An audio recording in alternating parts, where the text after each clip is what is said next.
got angry, and he used that to express himself.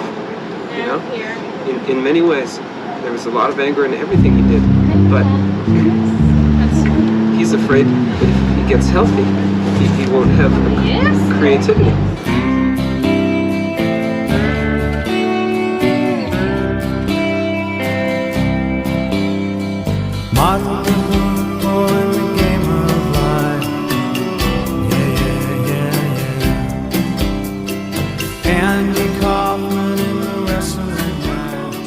Jim Carrey is Jesus.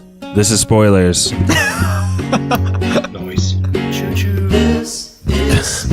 Jordan, yeah, I thought that was the obvious place to go. Thank you for chiming in there, brother Jordan. Where are you recording out of tonight? Oh, brother Josh, I'm down in Greensboro tonight. Just recording. I forgot my train whistle back home in Elkhart, so just me. Why so you had to say choo choo with your mouth. Why are you guys talking like monks? Well, Jordan and I are brothers, and I had been referring to him as Brother Jordan in some of the spoilers copy online. And apparently that's a huge cut down. I didn't realize it, so sorry. Don't know why you're so ashamed to be your brother. Yeah, that's what I was thinking too. Pappy, where are you recording out of tonight? And you were supposed to be host tonight. That's not what happened true. There? Well, I'm recording from Denver, Colorado, and you texted me side text saying, "Hey man, I have a baby. Can we please delay South Park? I just really want to be on that one." I said, "Well, I guess." And then here you are. So, whatever. Still pumped to talk about this. Yeah.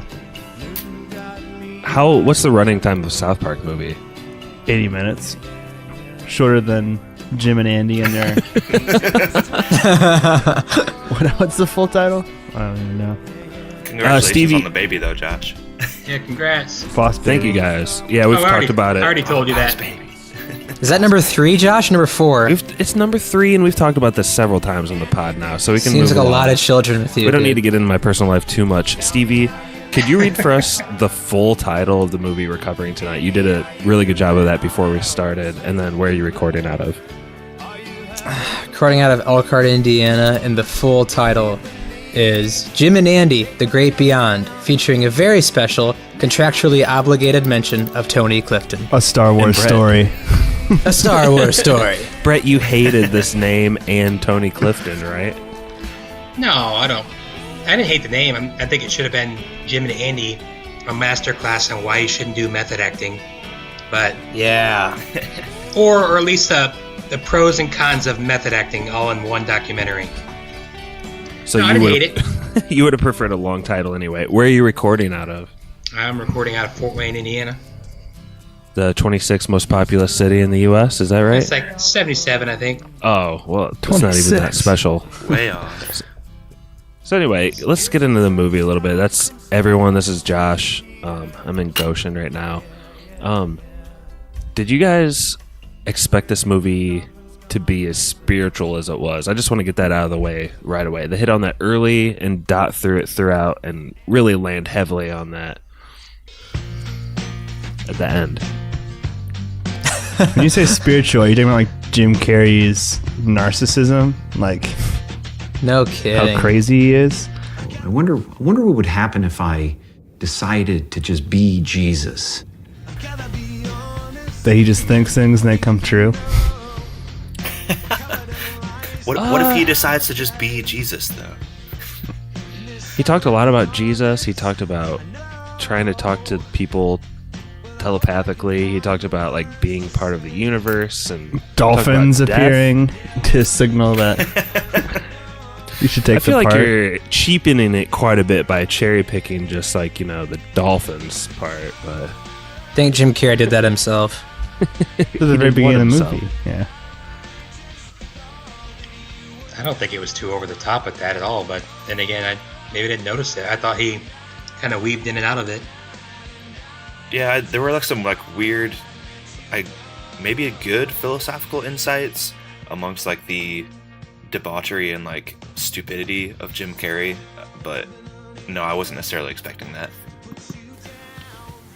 I thought a lot of it was pretty cool. I thought, like Pappy said, like he literally starts this movie off by saying he's trying to talk telepathically to dead Andy Kaufman, and 30 dolphins came to the surface, and like 5 days later, he says, quote, Andy tapped me on the shoulder and said, I'll be playing myself in this movie now, thanks.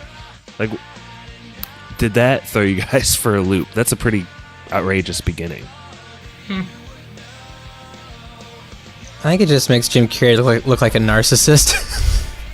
A man who's very full of himself and didn't want to take responsibility for a lot of feelings that he heard throughout production. I mean, he's like such a massive superstar at this point. He's like one of, if not the biggest movie stars in the world, right? Like, I think he was like the number one paid. Yeah, so I mean, like, I feel like this is like, I feel like he was trying to get an Oscar, and what kind of confuses me is about the whole, Josh, let me know if I'm using this word right, meta aspect of the film, of the documentary rather, where it's like, clap back. Does Jim Carrey, is he doing this for his Oscar sizzle reel, kind of, like the behind the scenes part? Like, how much of it is him like really trying his best? I don't know. Well, let's not gloss over that he flat out claimed several times that this was like a supernatural event that happened. It's not like, I don't think he ever says the words method acting in this documentary.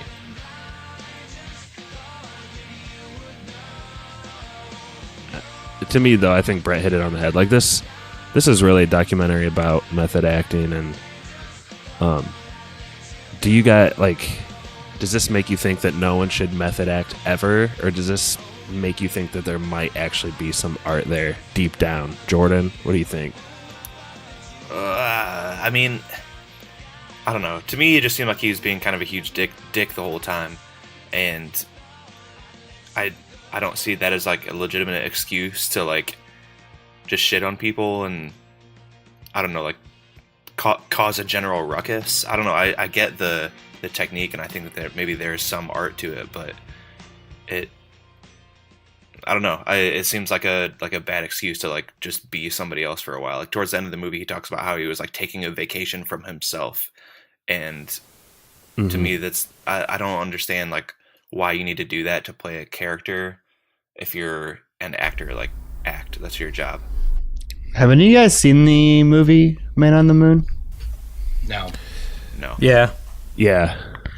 I have as well. I think it's pretty good. I don't know if it's worth what Jim Carrey put the rest of the crew through to accomplish that, though. It's kind of like the director, what's his name, Milos Forman?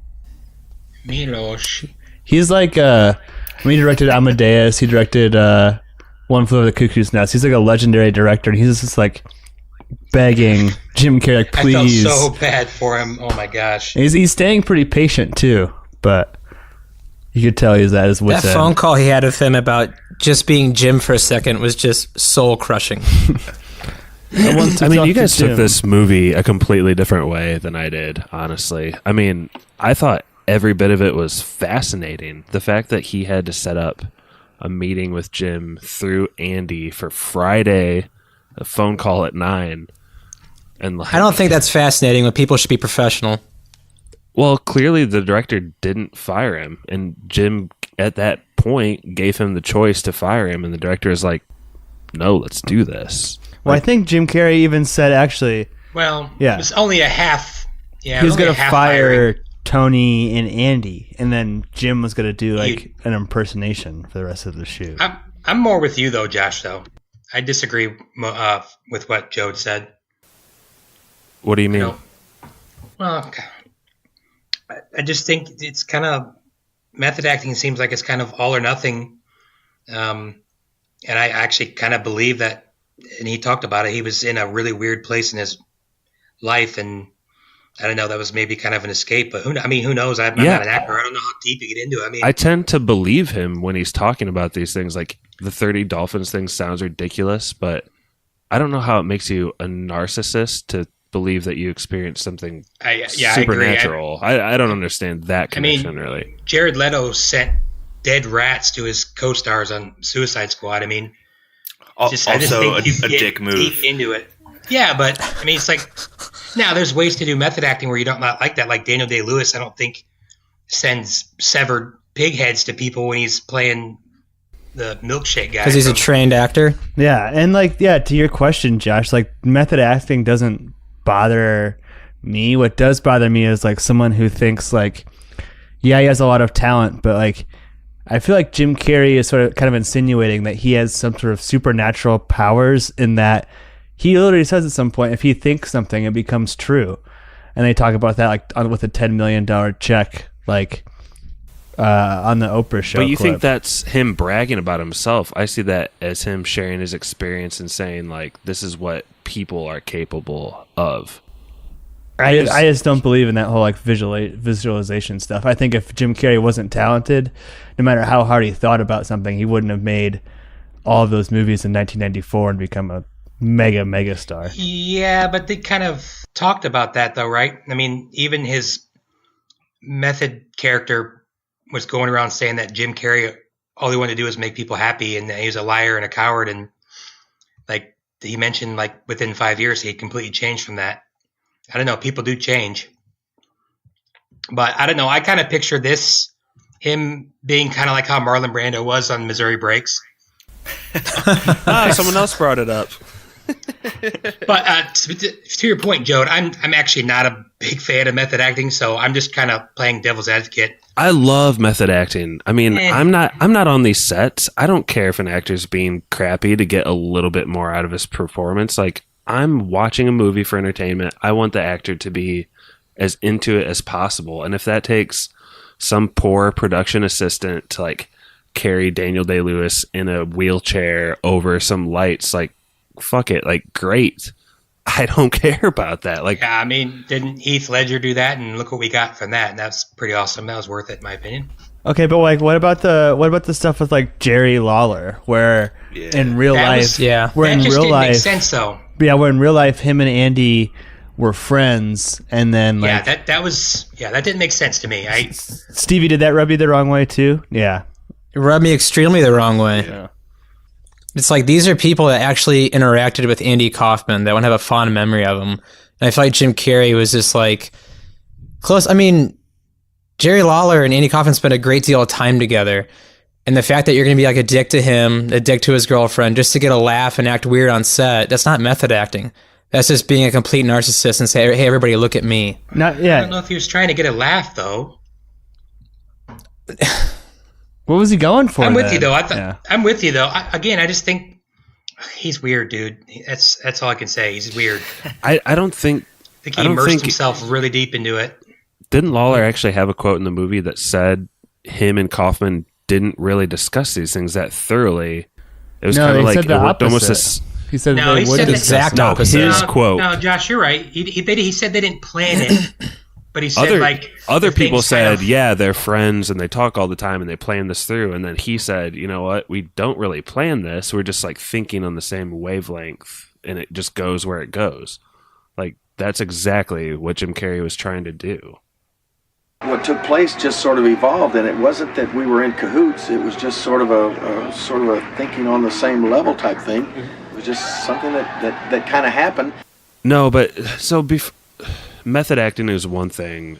If we rewind back to like actually Andy Kaufman and his career, like, I'm not as big of a fan of who he actually was. I think he did a lot of exploitation of everyone around him. Like, at least Jim Carrey's method acting went on for, I don't know how long this production was. Like, I thought Andy Kaufman seemed like a dick in real life. So kind of Jim. He was the original troll. Yeah, right. I found myself asking myself that like throughout the movie, like, am I missing something? Like, is he actually funny, or is he just kind of like, he seems like that awkward type of comedy? Like there's that one episode of South Park where the robot makes jokes and he's like, awkward. Yeah, he's like, and it seems like a lot of his like bits are just awkward as fuck, and the audience just like kind of laughs out of being uncomfortable, and that like makes other people laugh. I don't know. I don't understand what his thing was. I wouldn't touch Sandra Bullock's penis with Stevie Wonder's vagina. Yeah. That was a good joke, though. I think that's a better joke than Andy ever had. Pappy, do you? I don't think Andy was ever really a comedian, though. Yeah, I think it's more performance art. It's performance art. Like, But do you think it's funny? Yeah, I found him hilarious. I loved when I was a kid. I say he's kind of like that amazing singer that you hire that there's a 50-50 chance that he's going to show up blackout drunk and like fall on stage. But if you get that other thing of Andy coming in, it's just like totally worth it to take that chance. I don't know if that makes sense to anybody. well, and Pappy, that's do you the know other much thing. about Andy Kaufman or his career? Go ahead. Sorry. Not outside of the movie, but like when Andy Kaufman was on, Taxi, for example, it seemed like he played ball pretty well. You know what I mean? Like decently. Like, and then other than that, when he's doing his own performance art, like when he's wrestling women or like doing a skit on SNL, it's like he's kind of representing himself. Whereas, like, I feel like Jim Carrey may have made the whole Man on the Moon movie worse because of his distractions on set. That's kind of the vibe I got. Andy Kaufman, that's him. Like, Okay. Jim Carrey's playing somebody. So, And I like the movie quite a bit, but I don't think it's like it's not like an all-time classic or a great biopic. I don't know. No, I don't, and I don't think it's like Jim Carrey's best work either, by far. I still haven't seen Eternal. And that's kind of circling back around. That's kind of like my main point. Like with Jim Carrey, I do feel like I'm in on the joke with him, and I get it, even when he's going like way out there in his crazy talk. But with Andy Kaufman, I don't feel any connection to it all, and I never really have in anything I've seen him in. It's always just kind of left me wondering, like, why people like watching this. But unless anything, does anybody else want to have anything else they have to share about method acting or Andy? Well, we talked about all the negative. We talked about all the negative stuff that he did, but even though it was extremely weird, I feel like maybe a few really cool, positive things came out of it. As crazy as it was, him talking to Andy Kaufman's daughter, and then the family of Andy Kaufman, like, being blown away and feeling like they were talking to Andy again. I thought that was kind of cool, even though it was obviously really weird. Anybody remember that happened, Dane? Yeah, I was going to bring that up after we're kind of done with the negatives as well. I think that the daughter portion especially was pretty, I guess that's pretty cool in a way that she got to like meet some version of her dad, I guess. I don't know. I agree that it's super weird to me, but maybe that helps this orphaned girl in some way, which is, I guess, is a positive from it. I don't know. For me, she's orphaned. She was adopted, but yeah. For me, though, in the context of the documentary, that information is Jim Carrey doing a talking head and looking at the camera and saying how great it was that he did this thing for the family. Like, I don't know. Did the family actually ever say that it was such a great thing? I thought it was just they were on the documentary saying it. We didn't hear from the daughter, but who said it? Like when? Andy's brother was on the set. Andy's sister was on the set, and Andy's mother was on the set. His girlfriend too. And girlfriend. I thought it was just they all loved it. I don't know, and that goes back to the whole narcissistic thing where Jim Carrey like might actually think he's like a conduit of the spirit of Andy Kaufman, like literally. He is Andy. Yeah, Stevie, what did you think about that? I don't want to come across as a dick, but if someone on the street that wasn't named Jim Carrey walked up to one of those family members doing a really good Andy Kaufman impression, would they be really excited about it? I think it was more excitement of seeing Jim Carrey like play their lost loved one than actually like thinking they had a connection to him. Andy Kaufman's alive anyway, so it's a moot point. Yep. So is Paul McCartney. Yeah. Pappy, you keep saying narcissistic. Like, if he actually thinks he's a conduit and is sharing that with the world through this, can you explain why that's narcissistic? Maybe you think it's bullcrap, but like, because it's not true. Because it is bullcrap. Maybe it's not true. It is true. bullcrap. Like the fact that do you believe in palm readers, Josh? Well, Jim Carrey seems No, to. Josh. He I actually mean, mentioned that. Josh, A crazy person. do you believe in palm readers?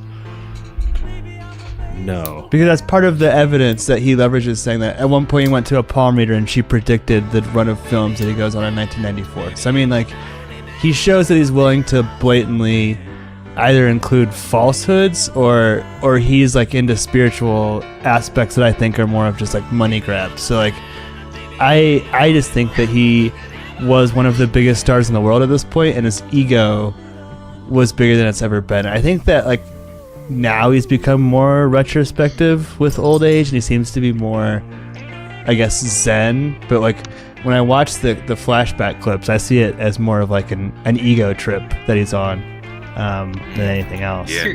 You're acting like though that there's no people that believe in palm readers and psychics. I mean, I don't. Just because I don't. I'm not saying that there aren't people who do it. I think those people are dumb. You're saying it's, dumb, well, yeah, dumb. but they don't believe that. I mean, we do, but they don't. Yeah, I don't care. And then like, yeah, psychics use the number 3 anyway. I'm pretty sure. So it's, I mean, it's all nonsense. But do they use the doesn't mean number? people Do they don't use the believe it. number 23? Oh, thank you. Yeah, I thought that palm reader part was pretty weak, to be honest. I think one of my least favorite parts of this movie was just the wrestling bits as a whole. I think because it's just so awkward for me to think of Andy Kaufman like trying to break into the wrestling world, and now someone this many years later is recreating this like super awkward scenario. I really wanted to fast forward through a lot of these parts. I think my favorite stuff from Andy Kaufman was the wrestling stuff. I mean, I think that stuff, not the Jim Carrey stuff. I think that intergender champion was like hilarious. I think I got him. Like I had read that he was a huge professional wrestling fan, and when people kind of like reached out to him, or he kind of got involved, he was super pumped because he'd always wanted to be a wrestler. I don't know. I thought that stuff was really hilarious, and it's kind of like, you know, right in the middle of the feminist movement. I don't know. I thought it was hilarious. Now the Jim Carrey. Every time Jim Carrey and Jerry Lawler were on the screen together, I wanted to fast forward. You know, when we're backstage, when we're in front of just people that are working on the movie, to stick a sign on somebody's back and to throw water on you, you know, and stuff in my girlfriend and that kind of stuff. Once again, proving Darwin's theory. Anytime I want to. He's screaming, man. He's right down. Anytime I want to. Get around. He's cracking, man. Well, the joke goes too far. Hey. Anytime I want to, I can do this to you. Okay. You understand that? Anytime. Anytime. He's a wrestler. He gets caught up in the part, man. I grew up on wrestling. I was a heavy wrestling fan, like when I was younger. Attitude Era was awesome. So it's like seeing like Jerry Lawler like in the movie and the documentary was awesome. Just as I grew up like listening to him like talk and stuff. But are you asking me if I like Jim Carrey's version or like the actual Andy Kaufman wrestling? Just the parts in this movie where it would kind of cover the wrestling era, because it was slipping back and forth between Andy and Jim, like the whole time, right? Yeah, I feel like it was 80-20. I actually wanted more Andy Kaufman. Anytime Jerry and Jim were on screen together, I really wanted it to end because it was so awkward. Yes. He's a wrestler. He gets caught up in the part, man. Jerry in the ring with him, like trying to choke him or like punch him in the face, was a little overblown, especially on Jim Carrey's part. Yeah, like I didn't love the wrestling aspect of it in the documentary. I was actually looking forward to that the most because that's something I remember, kind of like Stevie said.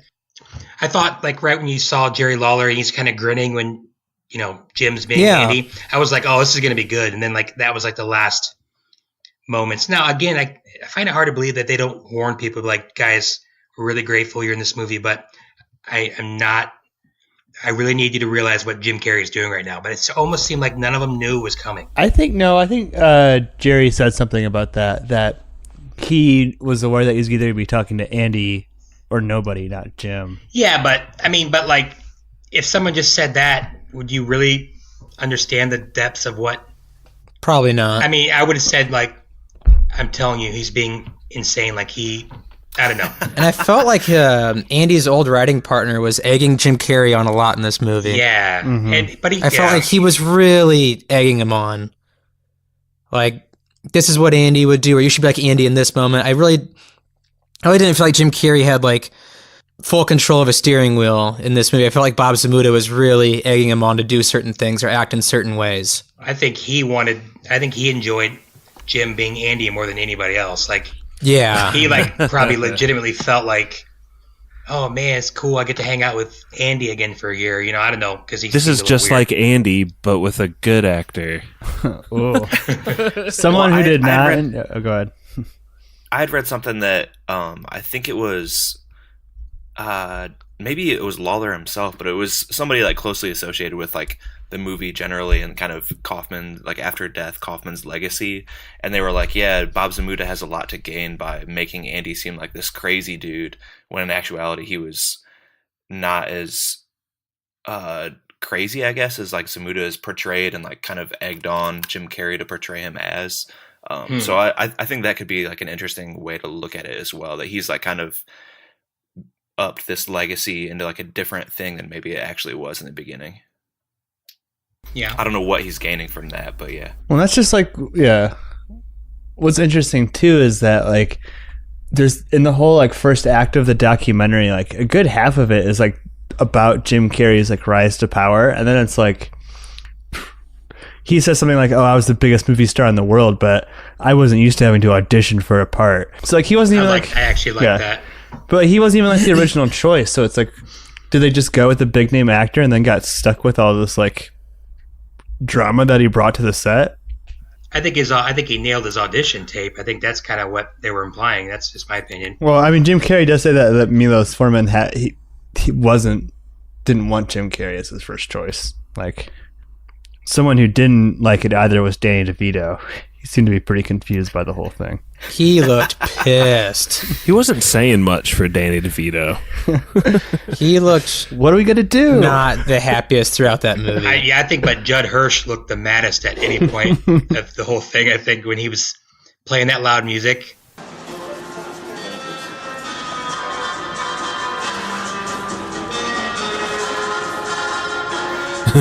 Okay, well, Jerry Lawler was the maddest, but I thought it was pretty funny how mad Judd Hirsch was.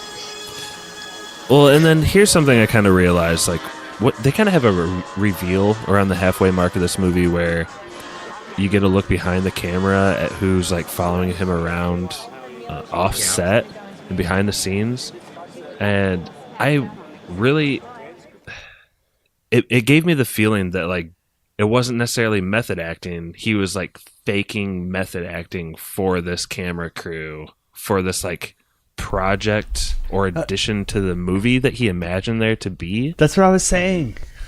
I don't know if I agree with that, but because he said he wanted to like a lot of this documentary in the movie itself.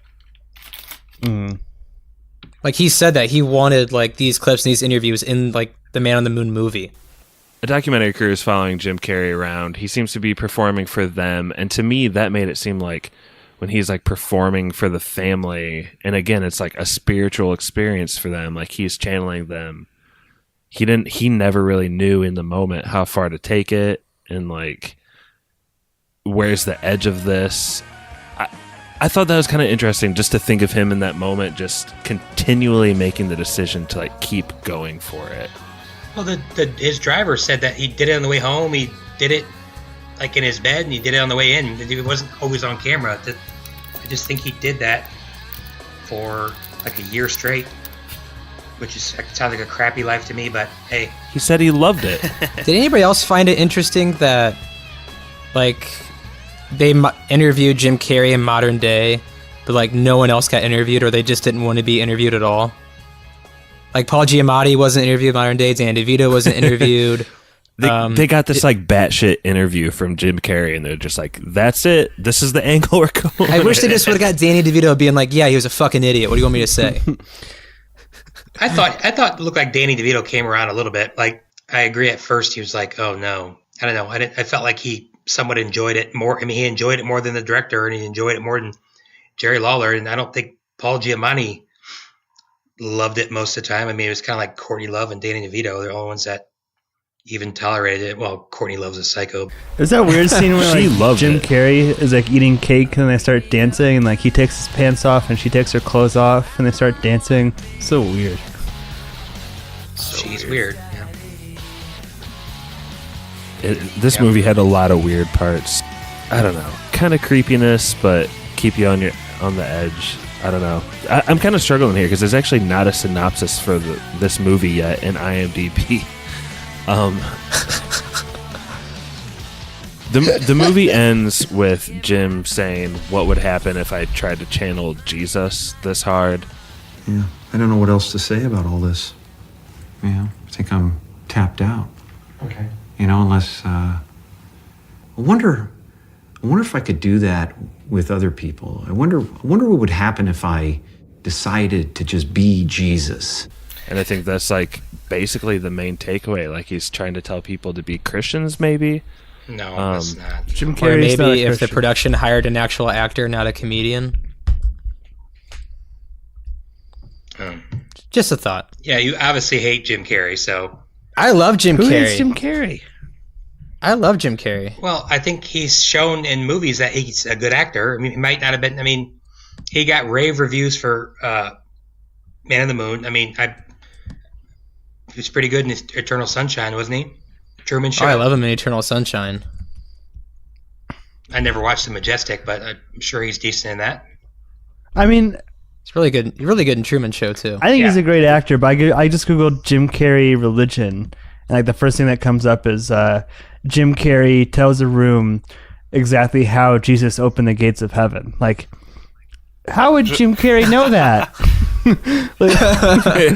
like, why is he? I don't know. I just feel like this happens to a lot of people who just become like, if you're one of the biggest stars in the world, a lot of people just kind of go crazy. I feel like Jim Carrey achieved this like unprecedented level of fame with this meteoric rise, and like was kind of isolated in that, had like a couple of personal things, and like probably did a lot of drugs, and then now he's kind of like this burnout, crazy guy. Kind of like Will Smith. Yeah. Yeah, Marlon Brando. That's fair. What's he doing these days? Isn't Jim Carrey like some painter? Like he just paints now, right? I think. Just growing his Is he beard. gearing up for a Bob Ross biopic? Ooh, I would watch the crap out of that. That'd be We should awesome. method act Bob Ross. Oh man, that Would be the awesome. most boring. He would just do episodes. He would You do a whole leave season. Bob Ross alone. Happy. I would hate to see what Bob Ross was like in the, like off the camera, because he's like the nicest, friendliest guy ever, and I loved him in the childhood. I would hate to see him like. I'm not going to say anything, but you can imagine. He's literally Tony Clifton. Like carries around like a little pint of Jack Daniels and smoking cigarettes. Well, not to veer too close to Bob Ross, but like he says the military is the reason why he was like such like a soothing and kind of just relaxed person, because he didn't want to scream at anybody or be screamed at. So that's why he kind of like toned his personality way down. 'Cause apparently he was like a pretty high up rank in the military, and he didn't want to do that anymore. Yeah, Bobby. Brett, you said earlier you had a couple things prepared. Did you have something else you want to talk about before we got into No, I yes didn't or have no's? anything. I didn't have anything prepared. I was going to ask what everyone's like most cringe-worthy moment was, because I definitely know what mine was. What's yours? The Arsenio Hall. Are you ready? Jim Carrey! And he really inspired me to do some crazy stuff too. I mean, I remember going on Arsenio Hall during the riots. In Burbank. Black bastard!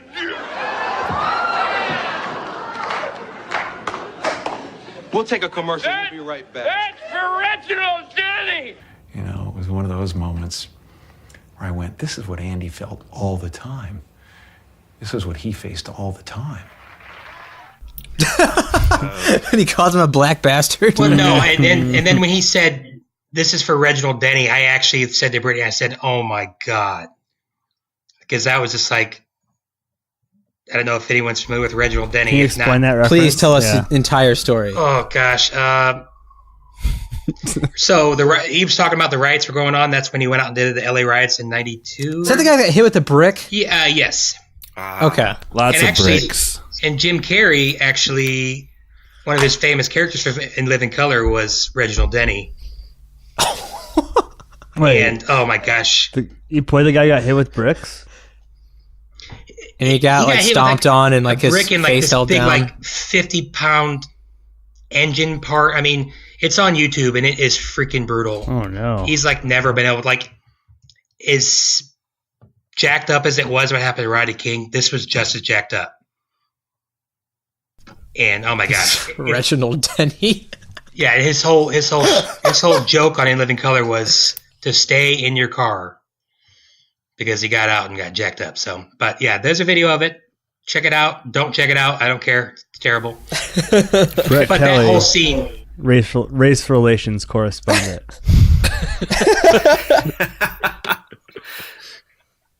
I think my most cringeworthy moment is when he was Tony Clifton on set and then got too drunk to shoot. They had to carry him.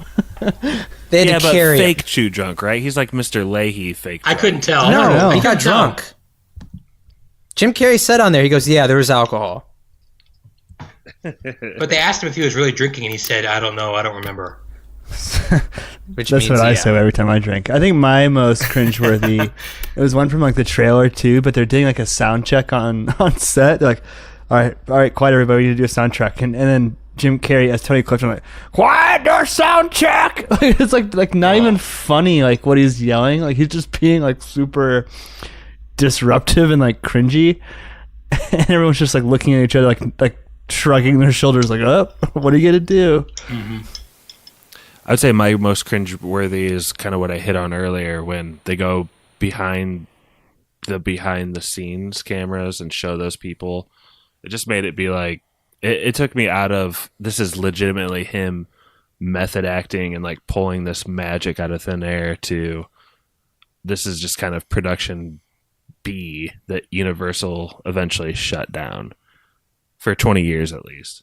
Watching Man on the Moon, I felt like Jim Carrey was never actually playing Andy Kaufman. He was just playing Andy Kaufman as like one of Andy Kaufman's characters. Mm-hmm. Yeah, like that's that. good. It never really felt like he was genuinely Andy Kaufman. It was just like, oh, he's going to be one of Andy Kaufman's characters the whole time. So that's kind of my takeaway from this movie, at least. That's a good point. Boo! See, Mr. Lawler, you don't have any brains. I'm from Hollywood.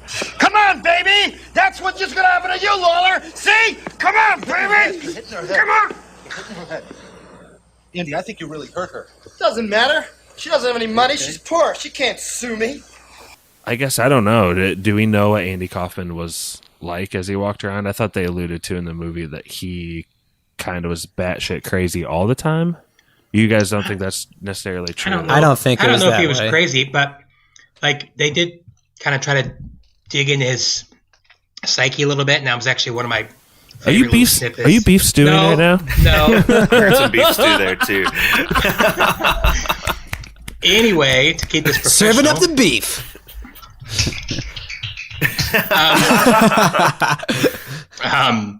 when they were like, why would Andy make up a character like Tony? He's like, he's not funny. Everyone hates him, and he was like, I don't know why he'd make him up, but I think that's just kind of like what he was. I mean, he did a stand-up routine where he read The Great Gatsby in a foreign voice. I mean, I personally think that's kind of brilliant, but So do I. I don't know if I'd pay $60 to go see, Kevin Hart read something like that, or that's the first comedian that came to my mind. Sorry, guys. It's brilliant Sorry. that it's brilliant, like in hindsight, or when it's like a talking point. It's like sensational that he did that. But if you actually think about how painful that would be to be there when he did that, Mm-hmm. Well, didn't most people walk out? Awkward. Yeah, I think a lot of people just like left. Yeah. Uh, And from what I took away from the movie itself, it didn't seem like Andy Kaufman was like this celebrated national comedian. It seems like he really was like a big hit with younger crowds. That's just what I thought, at least. He was pretty big on SNL, and Taxi was a pretty successful show. Are those shows like either obviously Saturday Night Live he like cameoed on, but it seems like he is probably good in like small doses, I think, but I don't know if he could like carry a show on his own. Like that seems like it would get weird. Yeah, I guess I don't know. Yeah, he could do a like a Carol Burnett variety hour show. Gosh, you don't even know Carol Burnett. I'm way too young for that. You guys are definitely way too young for that. Showing the age, Brett. I just touched my nose, Brett, for you for that reference. But I think that maybe Andy Kaufman's humor doesn't necessarily stand the test of time today, but like you got to understand like what his influence was. Like there's no Tim and Eric without Andy Kaufman. There's no like half of the shows on Adult Swim. Like it's that sort of absurdist comedy genre that's not going to be for the masses, but like he definitely pushed the envelope in that space. That's fair. Yeah. Does anyone Gallagher. Does anyone here think that they could stick their neck out far enough to play Tony Oh Clifton? my gosh! I didn't even notice it until like later. Yeah, his neck is makeup, so far out. That's prosthetics, though. It's got to be Jowls. It's so weird. Just though. jowls on jowls. I thought it was kind of fascinating how Jim Carrey thought it was so freeing playing those characters, and you can see why. He literally just does and says whatever he wants all the time. It just seems like an excuse. Well, okay, honorable mention for my most cringy moment is like when he's playing those characters and then he's like digging through all of like the bullshit in his life, like his parents didn't love him or his grandparents were alcoholics or other stuff like that. Like Jim just wants everyone to like him. It's like, oh Jesus, dude. Like that's cringy, Get your shit but under control. I'm pretty sure Andy Kaufman never said that about you. Jim did kind of explain it a little bit, though, when he said he was always that guy, like he'd listen to his grandpa rip on his dad for 3 hours, and as soon as his grandpa would leave, he would take on his grandpa and like start criticizing his dad. He said that's just the kind of person he was. Now, you could translate that into he's a huge dick, but I don't know. At least he explained it a little bit. Yeah. I thought that was pretty real and pretty great when Jim Carrey playing freaking Tony Clifton is ripping on Jim Carrey. Those are some of my favorite parts, but yeah, I like when he cried at the end. He kind of cried a little bit talking about Andy Kaufman. I thought that was kind of cool. Unless that was fake, who knows? And his dad, but yeah, that was real. Yeah, when he was talking about his dad was, I mean, it was pretty cool and definitely connect with it on an emotional level. Do you guys want to get into yes or no's here? I think it's about that time. Yeah, sure. Brett, why don't you go ahead, man? I'd give it a yes, maybe a soft yes. I think everyone should probably. Placid Vigo, yes. Yeah, well, yeah. Not, yeah, well, okay, yeah. But it's something I think you could watch. I think it was well done. Actually, I know it didn't sound like you guys did, but I actually really enjoyed the present day interviews with Jim Carrey probably the most. Maybe that's just because the other scenes were so cringeworthy, but I thought it was well done. I give it a soft yes, and I think everyone should watch it at least once. I don't think I'll ever watch it more than once, but I like Jim Carrey and Andy Kaufman, so that's why I watched it, and if you do, you should watch it. Well, Brett, you can go ahead and get back to that beef stew. Stevie, do you want to go? Sure.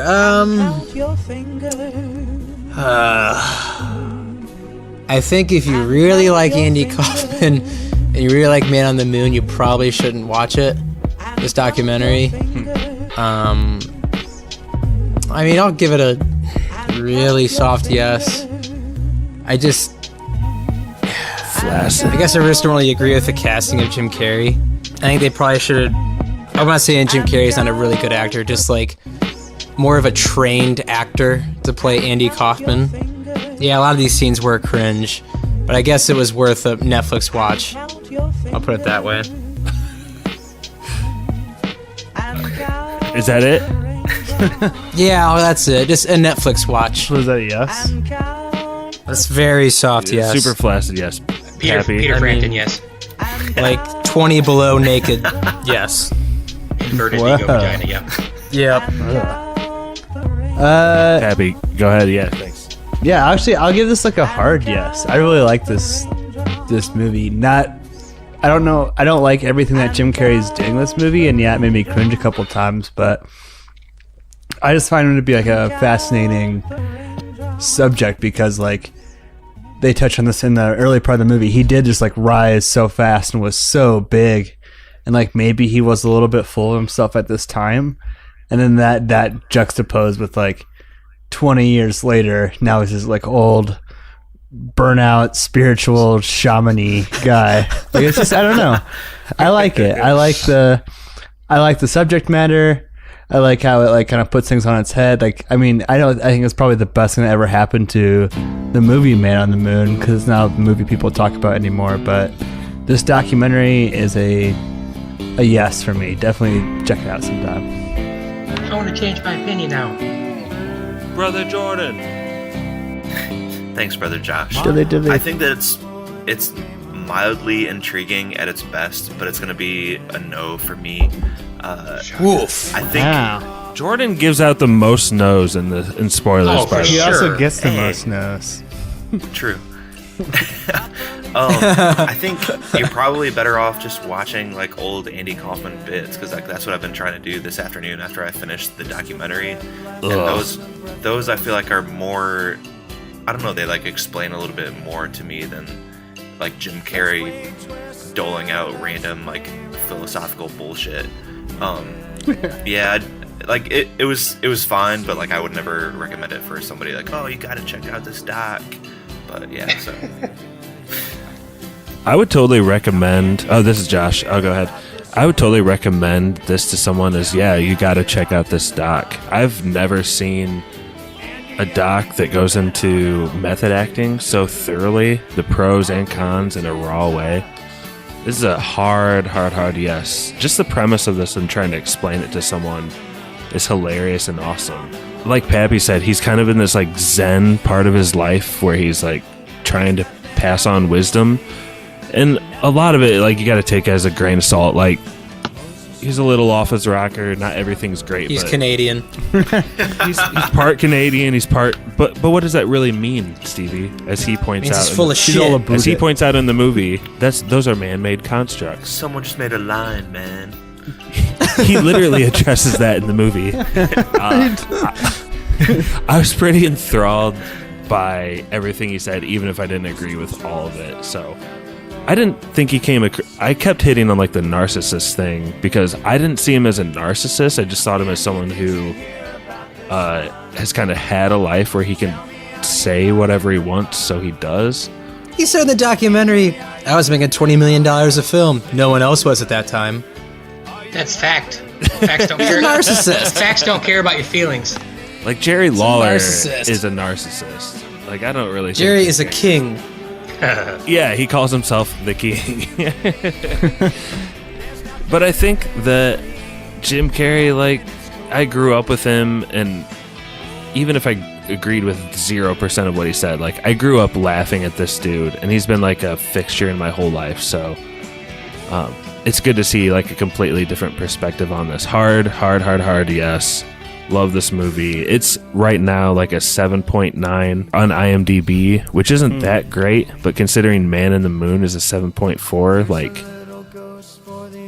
this is continuing the legacy of that movie. And like Pappy said, like, there's probably going to be a lot more. There's going to be a big spike in people renting and seeing that movie. For sure. By the way, I changed my vote to a solid yes. You Probably guys all going convinced into me. Bob Zamuta's pocket. Solid yes. You guys talked me out of it. Talked you out of its flaccid. He like ripped on it for like an hour, and then like, no, it's definitely a solid yes. I was enthralled the entire thing. I don't know what I was thinking. I changed my vote to solid yes. By that, good. I'm pretty shocked that Pappy gave this a yes. If Mikey were here, My criticisms of the characters being portrayed aren't criticisms of like the work itself. I think it's like super fascinating. Like, just Jim Carrey is kind of a dick. But if Mikey were here, he'd give it a hard no, dog. I think You so. think so? What was his quote in the thread? He said like, what did he say, Pat? I don't know. I definitely don't know. Well, maybe he'll call in and we can toss to that now. Or maybe not, and I look like a jackass. So. Pappy. Point. What he said was, "What's Jim and Andy?" Sounds lame. I'm out. No, I thought he said something like, "Oh, it's cool to be a dick for a year and a half. Sounds really awesome," or something like that. Okay, we have Wolftron playing underneath us right now. I think. Oh, my jam. Pappy, will you toss it to Spoiler Man for the rest of the plugs, unless you have any plugs yourself? Nope, I can toss it to Spoiler Man. Take it away.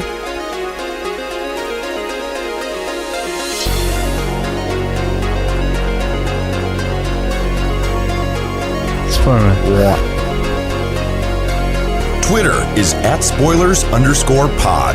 Our Instagram is podcast spoilers. It's lit. And if you enjoyed what you heard today, subscribe on SoundCloud or iTunes. Please don't forget to leave us a review by searching for Movie Spoilers, clicking on the cereal bowl, select the Reviews tab, and leave us some stars and some words.